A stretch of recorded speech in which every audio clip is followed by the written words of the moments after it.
الرحیم. تو کیا بتا رہے ہیں؟ قرآن کی قسم جو سراسر نصیحت ہے، بلکہ یہ کافر ہی تکبر اور مخالفت میں پڑے ہوئے ہیں. یعنی قرآن برا نہیں ہے، قرآن کی آیتیں بری نہیں ہیں، یہ کافر ہی ایسے تکبر میں ہے کہ یہ برے ہیں، قرآن بری نہیں ہے بول رہے. ان سے پہلے ہم نے کئی قومیں ہلاک کر چکے ہیں. عذاب کے وقت انہوں نے چیخ و پکار شروع کر دی، حالانکہ تب مخلصی کا وقت نہ رہا تھا. یعنی بہت زیادہ فراقی تھی، وہ مخلصی نہیں تھی. کافر مطلب وہ عاجز بھی نہیں تھے، بہت زیادہ اکڑ کے تھے، اس لیے ہمیں جو ہے نا ان پر عذاب چھوڑنا پڑا. کافر اس بات پر متجب ہے کہ انہی میں سے ایک ڈرانے والا اس کے پاس آیا اور کافر کہنے لگے. یعنی ڈرانے والا کون تھا؟ محمد صلی اللہ علیہ وسلم. بڑے تعجب میں یہ ہے کہ ہمارے ہی بیچ میں سے ایک ڈرانے والا آ گیا. تو اور کافر کہنے لگے یہ تو جادوگر ہے، یہ تو جو ہے نا سوچنے کے لیے ختم، یعنی یہ تو جادوگر ہے اور جو ہے نا یہ تو سوچنے کے لیے ختم تیار نہ تھے کہ ہمارے متقد بھی جو ہے، یعنی یہاں یہ تو جادوگر ہے اور یہ تو جھوٹا ہے، بڑا جھوٹا آدمی ہے. اس نے تو سب خداؤں کو ایک ہی بنا ڈالا. اتنے سارے خدائیں تھے، وہ سارے خداؤں کو چھوڑ کے ایک ہی خدا پہ، ایک ہی خدا کو مانو بولا. تو یہ کیا ہے؟ معلوم جادوگر اور جھوٹا بھی ہے بول رہے. تو یہ کیسی عجیب بات ہے، وہ لوگ بول رہے، کافر بول رہے یہ کیسی عجیب بات ہے کہ ایک ہی خدا کو مانو، سارے خداؤں کو چھوڑ دو. اور ان کے سراسر چل کھڑے ہوئے اور کہنے لگے کہ چلو چلو اور اپنے خداؤں کی عبادت پر ڈٹے رہو. یعنی پورے لوگ جمع ہوئے. تو اب یہ ابو طالب جو ہے نا، انہوں ہے کون ہے؟ چاچا بیمار پڑ گئے تھے ابو طالب. تو اس وقت کیا کرے؟ سب مل کے ان کے پاس گئے تو بول رہے کہ کیا کریں گے؟ فیصلہ کرو کچھ بھی، کیونکہ ابو طالب بڑے تھے اس وقت فیصلہ کرنے والے. تو ان کے سامنے یہ بول رہے کہ ایسا ہے، نو جادوگر ہے، نو ایسے جو ہے ایسے ایسی باتیں کرتے ہیں، کیا کرنا.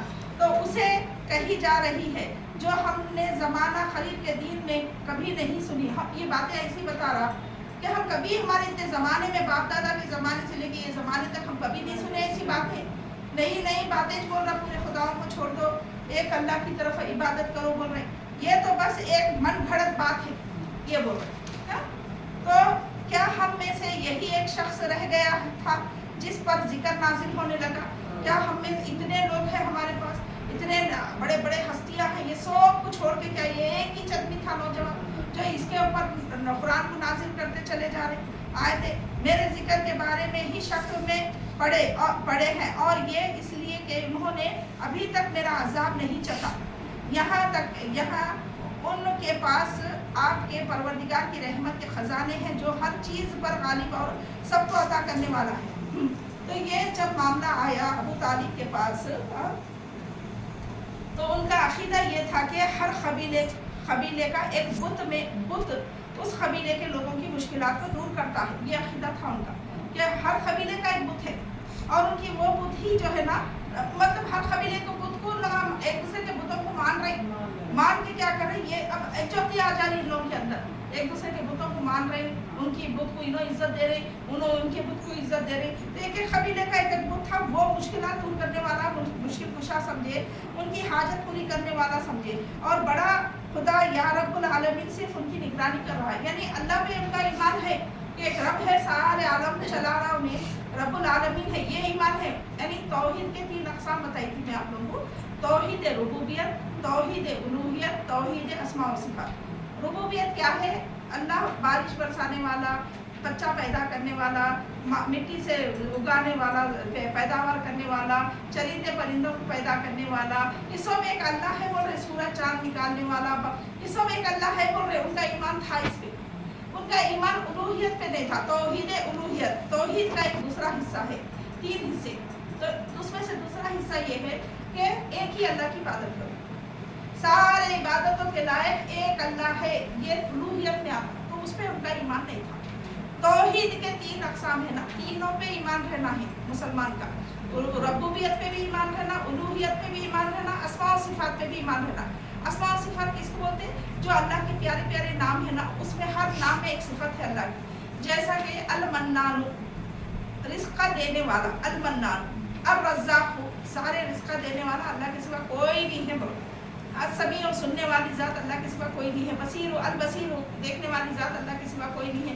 المہیمن نگہبان جو ہے وہ صرف اللہ ہے، السلام سلامتی دینے والا صرف اللہ ہے، الرحمن مہربان صرف اللہ ہے، اللہ کے سوا کوئی نہیں ہے، الرحیم نہایت رحم کرنے والا اللہ تعالیٰ ہی ہے، اس کے سوا کوئی نہیں ہے، الودود محبت کا دینے والا اللہ ہے، اللہ کے سوا کوئی نہیں ہے، التواب توبہ کا قبول کرنے والا اللہ ہے، اللہ کے سوا کوئی نہیں ہے، الغفور لوگوں کو بخشنے والا اللہ ہے، اللہ کے سوا کوئی نہیں ہے، المعطی قیمتوں کا طے کرنے والا، جتنے بھی قیمتیں طے ہوتے دنیا میں وہ اللہ کرتا ہے، یہ معلوم آپ لوگوں کو، قیمتوں کا طے کرنے والا بھی اللہ، اللہ کے سوا کوئی نہیں ہے، وہ تو ہر چیز ہر معاملے میں جب اللہ ہے تو اسماء و صفات ہوتے ہیں، تو یہ اسماء و صفات جتنے بھی ہیں نا اللہ تعالیٰ کے، الرب ایک ہی رب ہے، العدل انصاف کرنے والا اللہ ہے، اور جو ہے اللہ تعالیٰ جو ہے نا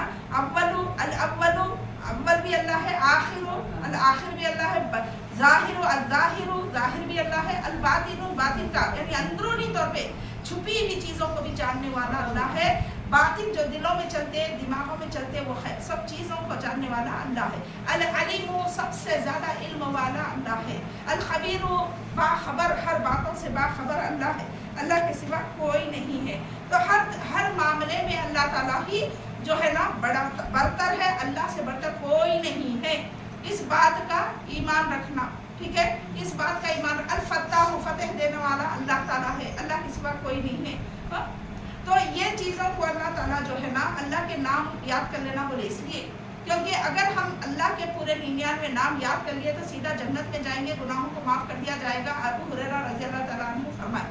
اب جب یہ حدیث آپ کے سامنے آ گئی، آپ کیا کرنا چاہیے تھا؟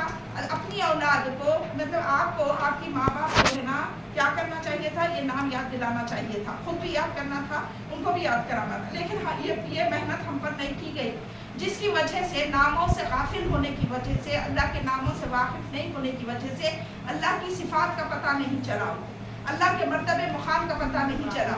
ہاں، اور میں آپ لوگوں کو بتائی تھی اللہ تعالیٰ کہاں ہے؟ کہاں ہے اللہ تعالیٰ؟ بولی دیکھو سینے میں ہے، بول دیا آپ، بولیے اللہ کہاں رہتا ہے؟ آسمان پہ رہتا ہے۔ اللہ تعالیٰ کہاں رہتا ہے؟ دل میں رہتے ہیں۔ تو دیکھیے عرش پہ رہتے، آپ کی جو ہے، آپ مت بولیے، آپ کو تو میں علم دے دیا، جو جس کو علم نہیں ہے ان سے پوچھ رہی میں، تو آپ کتنے بزرگ ہیں اپنے آپ کو دیکھ لیجئے، آپ کتنے بزرگ ہیں اپنے آپ کو دیکھ لیجئے، آپ کتنے بزرگ ہیں اپنے آپ کو دیکھ لیجئے۔ ماں باپ کہاں رہتے تھے یہ پوچھی تو آپ برابر جواب دیں گے، آپ کے ماں باپ کہاں رہتے تھے؟ آپ کے ماں باپ کہاں رہتے تھے؟ آپ جس کے آپ کے ماں باپ جو پیدا کرے آپ کو، وہ کہاں رہتے تھے؟ بولے تو آپ بولتے نا وہاں رہتے تھے، بولتے نا، آپ بھی بولتے نا کہ ماں، تو ارے کیا پریشان کیوں ہو رہے؟ تو آپ پیدا ہوئے تھے تو آپ کے ماں باپ کہاں رہتے آپ کو نہیں معلوم، آپ ان کے گھر میں پلتے بڑے تھے، ارے تو گاؤں میں رہتے تھے کہ شہر میں رہتے تھے کہ وہ آپ کو معلوم نا، مطلب ماں باپ کے گھر سے آپ واقف ہے نا، ہے نا، اللہ کے گھر سے واقف نہیں ہے۔ یہ بتا رہی میں، توجہ یہ کروا رہی ہوں کہ دیکھو جب آپ سے پوچھا جا رہا اللہ کہاں رہتا ہے، تو آپ یہ عمر میں آگے لیکن آپ کو نہیں پتا کہ اللہ کہاں رہتا ہے، آپ کیا بول رہے ہیں؟ اللہ دل میں رہتا ہے، آپ بول رہے ہیں اللہ ہر جگہ رہتا ہے، آپ بول رہے ہیں آپ اللہ آسمان پہ رہتا ہے، یہ جواب ہے، تو یعنی عقل لڑا رہے ہیں، عقل کے گھوڑے دوڑا کے جواب دے رہے ہیں، لیکن قرآن میں اللہ تعالیٰ فرما رہا ثم استوى علی العرش، ساری چیزیں اللہ تعالیٰ بنا کر جو ہے والذی خلق السماوات والارض فی ستۃ ایام ثم استوى علی العرش، اللہ تعالیٰ زمین و آسمان اور اس کے بیچ میں درمیان میں جتنی بھی چیزیں ہیں بنا کر ساری چیزیں 6 دن میں بنایا ہو، کتنے دن میں؟ صرف 6 دن میں بنا کر عرش پر مستوی ہوا۔ یہ آیت قرآن میں کئی بار گھومی، تو آپ اگر قرآن سے واقف ہو جاتے، اگر آپ قرآن پڑھ لیتے تو آپ کو اللہ کے گھر کا پتہ چلتا، اللہ کے رہنے کا پتہ چلتا، اللہ تعالیٰ کیا بول رہا ہے اس کا پتہ چلتا، اللہ کون سا علم حاصل کرو بولے اس کا پتہ چلتا۔ فَاعْلَمْ أَنَّهُ لَا إِلَٰهَ إِلَّا اللَّهُ، حاصل کرو علم لا الہ الا اللہ کا۔ لا الہ الا اللہ کیا ہے؟ 3 اقسام توحید کے ہے، توحید ربوبیت، توحید الوہیت، توحید اسماء و صفات۔ یہ تینوں صفات کون سے ہیں؟ یہ تینوں باتیں، ربوبیت کا معنی معلوم ہو گیا، الحمدللہ رب العالمین الرحمن الرحیم مالک یوم الدین، اس میں ربوبیت آ رہا، قل اعوذ برب الناس ملک الناس، اس میں بھی ربوبیت آ رہا۔ اب الوہیت کس میں آ رہا؟ قل هو اللہ احد، ایک اللہ کی عبادت کرنے کے اوپر ہی، اور آیت الکرسی جو ہے وہ بھی الوہیت میں آتا، اس میں بھی اللہ وہ اللہ ہے جس کو جو ہے نا جو جس ہم اللہ لا الہ الا هو الحی القیوم، اسی اللہ کو کی ایک اللہ کی عبادت کرنا ہے، اور وہی جو ہے نا ساری عبادتوں کے لائق ہے، ہاں، اور وہی حی اور قیوم ہے، ہمیشہ زندہ رہنے والا، ہمیشہ قائم رہنے والا ہے، حی القیوم لا تأخذہ سینۃ ولا نوم، اس کو نیند آتی ہے نا اونگ بھی نہیں آتی، اونگتا بھی نہیں انہیں، سوتا بھی نہیں انہیں، ہاں، تو یہ کیا ہے اللہ تعالیٰ کی تعریف بیان ہو رہی اس میں۔ اور آپ کو جو ہے نا اللہ تعالیٰ الوہیت میں یہ بھی آتا کہ اللہ کے سوا کسی کی عبادت نہیں کرنا، نماز اللہ کی عبادت ہے، قرآن اللہ کی عبادت ہے، زکوٰۃ اللہ کی عبادت ہے، روزہ اللہ کی عبادت ہے، حج اللہ کی عبادت ہے، آپ کسی کے اوروں کے ناموں پہ نہیں کر سکتے یہ عبادتیں۔ تو روزہ ہم لوگوں میں بات دیے، دعا بھی عبادت ہے نا، تو دعا بھی کسی اور کے سامنے نہیں کر سکتے اللہ کے سوا، سجدہ بھی اللہ کے سوا کسی اور کے سامنے نہیں کر سکتے، واسجدوا واقتربوا، یہ سجدہ کرو اور قربت حاصل کرو اللہ کی، الدعاء هو العبادۃ، دعا اللہ کی خاص عبادت ہے، تو یہ سب الوہیت میں آ رہے ہیں، یہ ساری عبادتیں کہتے صرف ایک اللہ کی ہے، اللہ کے سوا کسی کو نہیں کرنا بلکہ۔ تو آپ یہ اگر قرآن پڑھتے، قرآن دیکھتے سمجھتے تو یہ آپ کو پتہ چلتا کہ توحید کے اقسام بھی ہے، توحید کے 3 اقسام بھی ہے، حدیث نبوی نبی صلی اللہ علیہ وسلم اس بارے میں کیا فرمایا، آپ تحقیق کرتے تو آپ کو پتہ چلتا کہ ہمارے نبی یہ بتا کے گئے، خلاصے کر کے گئے۔ اسماء و صفات تیسرے میں آئیں گا، ہاں، اس میں آپ دیکھیے اللہ کی اللہ رازق الرحیم ہے، وہ سارے لوگوں کو ذرہ ذرہ چینٹی بھی ہے تو اللہ ہی رزق دے رہا، ہاتھی بھی ہے تو اللہ ہی رزق دے رہا، انسان بھی ہے تو اللہ ہی رزق دے رہا، رزق کا داتا کوئی اور نہیں ہے بول رہے۔ تو جب رزق کا داتا اللہ تعالیٰ ہے، الاکرم عزت کا دینے والا اللہ ہے، سب چیز جب اللہ کے اختیار میں ہے تو پھر لوگوں سے ہم کیا حاجت طلب کرنے جا رہے ہیں، غیر اللہ سے کیا حاجت طلب کرنے جا رہے ہیں، اس بات کا تمیز آ جاتی تھی ہم کو بچپن سے، اگر ہم پڑھ لیتے تو اس بات کی تمیز ہم کو آتی، شرک رہتا ہی نہیں، صرف اللہ کی توحید رہتی، لیکن شیطان نفس میں ہے انسانوں کے، لا علمی کی وجہ سے بھی لوگ جو ہے یہ علم سے دور رہے، اور اپنی ضد ہٹ دھرمی اور انا پرستی کی وجہ سے بھی لوگ قرآن کے علم سے دور رہے، قرآن کے علم سے دور ہے۔ آج لوگوں کو معلوم بھی ہو گیا تو ہم ساری چیزیں ہمارے باپ دادا کے طریقے چھوڑ کے یہ قرآن میں آنا یہ کیسا ہو سکتا ہے، لوگ ہمارے کو کیا بولیں گے، لوگا ارے لوگوں کے اوپر، لوگوں کے اندر عزت بنانے کی کوشش کر رہے، اللہ کے پاس عزت بنانے کی کوشش کرو، اللہ کے فرشتوں میں عزت بنانے کی کوشش کرو، اللہ کے فرشتوں میں عزت بنانے کی کوشش کرو، اللہ کے فرشتے معزز ہے، ان میں وہ ایسی پیاری مخلوق ہے، ان کے اندر عزت بنانے کی کوشش کرو، تمہارے کاندھوں پہ 2 رجسٹر لے کے بیٹھے ہوئے، ان کے بیچ میں عزت بنانے کی کوشش کرو، ارے لوگ غلط کر رہے تو غلط پہ چلے جا رہے ہیں، ہم غلط کی طرف چلے جا رہے ہیں، تو یہ اللہ تعالیٰ کو یہی بات کا تکلیف غصہ آتا اللہ تعالیٰ کو کہ یہ جو ہے نا اس طریقے سے کر رہے۔ ابن عباس رضی اللہ تعالیٰ عنہ کہتے ہیں کہ ایک دفعہ ابو طالب بیمار ہوئے تو قریش اس کے پاس آئے، اور نبی کریم صلی اللہ علیہ وسلم بھی ان کے پاس آئے، اور ابو طالب کے پاس ایک ہی آدمی کے بیٹھنے کی جگہ تھی، انہوں بیٹھے ہوئے، جہاں ابو طالب بیمار پڑے ہوئے تھے نا اس کے ایک ہی آدمی بیٹھنے کی جگہ تھی، ابو جہل اللہ کے نبی کا جو ہے نا دشمن کے جیسا تھا، تو ابو جہل اٹھا کہ آپ صلی اللہ علیہ وسلم کو وہاں بیٹھنے سے روک دے، ایسا مطلب وہاں پہ نہیں بیٹھنے دوں گا وہ۔ پھر ان لوگوں نے ابو طالب سے آپ صلی اللہ علیہ وسلم کے متعلق شکایت کی، پورے لوگ شکایت کر رہے ہیں ان کی کہ ابو طالب آپ صلی اللہ علیہ وسلم سے کہنے لگے بھتیجے آخر بات کیا ہے، تم اپنی قوم سے کیا چاہتے ہو، آخر پوچھ رہے ہو بیمار۔ تو آپ صلی اللہ علیہ وسلم نے جواب دیا صرف ایک کلمہ چاہتا ہوں، لا الہ الا اللہ، صرف ایک کلمہ چاہتا ہوں، اگر وہ اسے قبول کر لے تو عرب کے حاکم بن جائیں گے اور عجب سے جزیہ لیں گے۔ عرب میں اگر وہ لوگ رہتے، اگر قبول کر لیتے تھے اللہ کے نبی صلی اللہ علیہ وسلم کا وہ کلمہ قبول کر لیتے تو یہ پورا عرب ان کا ہی ہو جائے گا، ان کے یہاں کے محافظ ہو جائیں گے، کسی اور کو اللہ تعالیٰ حکومت نہیں دے گا، یہی تا حیات حکومت کرتے رہیں گے۔ آپ ان سے بول دو کہ کلمہ پڑھ لیں، بس میں یہی کلمہ چاہتا ہوں، کیونکہ فتح کر دیے نا، مکے کو فتح کرے تھے، جب فتح کرنے کے بعد اب سارے کافر کیا ہو گئے، ان کے دشمن بننے لگ گئے، اور اب انہوں بولے کہ یا تو تم لوگ یہاں رہنا یا نہیں تو قتل ہو جائے گی، یا تو یہاں رہ جاؤ، رہنے کے لیے تم جو ہے کلمہ پڑھ لو، مسلمان بن جاؤ، یا پھر تم کو قتل کر دیا جائے گا۔ قتل کا بھی حکم آ گیا تھا اللہ کی طرف سے، صرف ایک کلمہ پڑھو، اگر وہ اسے قبول کر لے تو عرب کے حاکم بن جائیں گے اور عجم سے جزیہ لیں گے۔ ابو طالب نے کہا صرف ایک کلمہ، حیرانی کی بات ہے، ایک کلمہ صرف ایک کلمے کے بس اتنی سی بات کے لیے اگر وہ اسے قبول کرے تو آپ صلی اللہ علیہ وسلم نے فرمایا ہاں صرف ایک کلمہ. پھر فرمایا چچا جان آپ صلی اللہ علیہ وسلم لوگ یہ تسلیم کر لے کہ اللہ کے سوا کوئی عبادت کے لائق نہیں ہے، یہ ایک ہی کلمہ پہ تسلیم کر لینا، بس اتنی ہی میری خواہش ہے. قریشی نے کہا، کہنے لگے کیا ہم صرف ایک اللہ کی خدا کی عبادت کریں گے، باقی سب چھوڑ دیں؟ تو یہ تو بڑی عجیب بات ہے. ہم نے زمان قریب کے دین میں تو یہ بات کبھی نہیں سنی.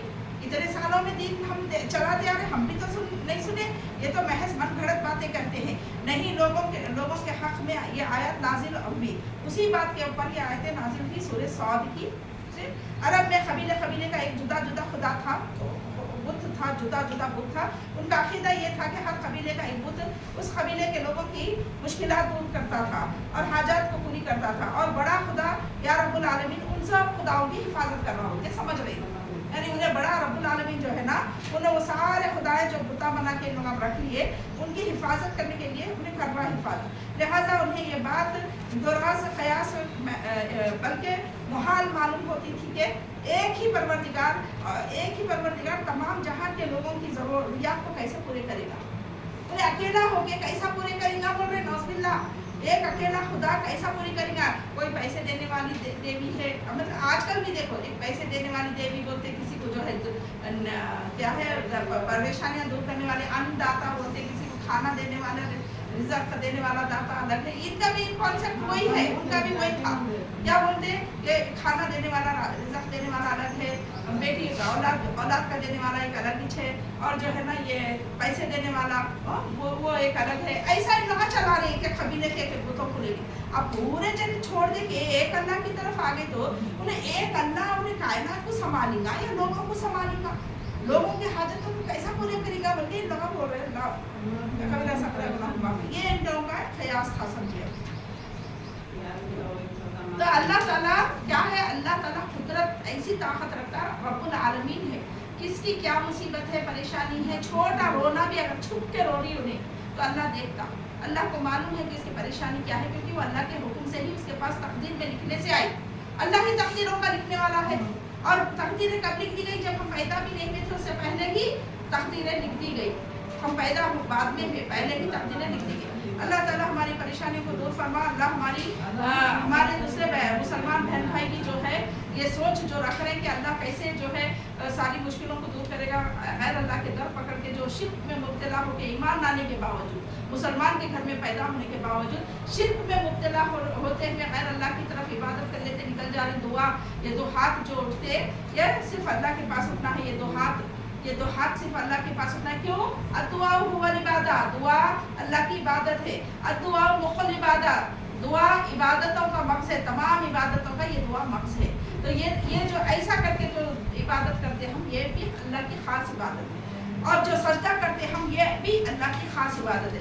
اور جو یہ ایسا کر کے نماز پڑھتے ہم، یہ بھی اللہ کی خاص عبادت ہے. اور حج اور عمرے میں ہم طواف کرتے وہ بھی اللہ کی خاص عبادت ہے. قربانی ہم بکرے یا اونٹ یا گائے کی جو بھی ذبح کرتے ہم، وہ قربانی بھی اللہ کی عبادت ہے. ہمارا جینا مرنا سب ایک اللہ کی عبادت کی طرف ہی رہنا، ہم کسی اور میں اپنے عبادتوں کو نہیں بانٹنا. یہی ہمارے کو اللہ تعالیٰ دنیا میں یہی آزما رہا. اسی کے لیے اللہ تعالیٰ مصیبت پریشانیاں دیکھے آزماتا کہ میرے بندے خوشحالی میں تو میری ہی طرف رہتے ہو، مگر جب میں پریشانیوں میں ڈالتا ہوں، جب مشکل میں ڈالتا ہوں، تو وہ میرا در چھوڑ کے اوروں کا در پکڑ دے کے یہ آزمانے کے لیے ہی دنیا میں آزمائش ہے. اللہ تعالیٰ ہم کو سمجھنے کی توفیق عطا فرما، ان تمام کاموں سے بچنے کی توفیق عطا فرما. وآخر دعوانا الحمدللہ رب العالمین.